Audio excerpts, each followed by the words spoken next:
ফুলকপি আর এক মুহূর্ত দেরি নয়, ফ্রিজের বাইরে থাকলে তুমি শুকিয়ে যাচ্ছ, আর এখানে থাকলে আমাকে চিপস বানিয়ে ফেলবে। চলো আজই সীমানা পেরিয়ে ডাইনিং টেবিলে চলে যাই। চলো। কিন্তু আলু ভাই, আমি তো সালাদ বা রোস্টের আভিজাত্য। সমাজ কি আমাদের এই মিলন? সমাজকে আমাদের এই মিলন ভয় পেও না।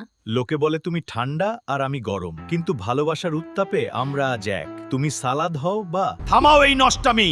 আমার মেয়ে ফুলকপির পাশে এই গোলগাল আলুকে কে জায়গা দিয়েছে? ওরে ও চন্দ্রবিন্দু আলু, তোর সাহস তো কম না, সাহস তো কম না।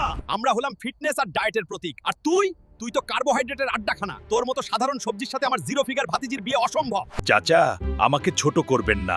বিরিয়ানির মাংস ছাড়াও চলে, কিন্তু আলু ছাড়া চলে না। আমি মেহমানের পাতের সম্মানের প্রতীক।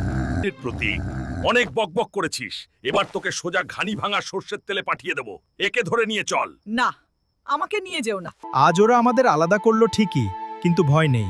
কাল যখন গিন্নিমা ভর্তা ভাজি আর সালাদ একসাথে টেবিল সাজাবে, তখন ঠিকই আমাদের মিলন হবে।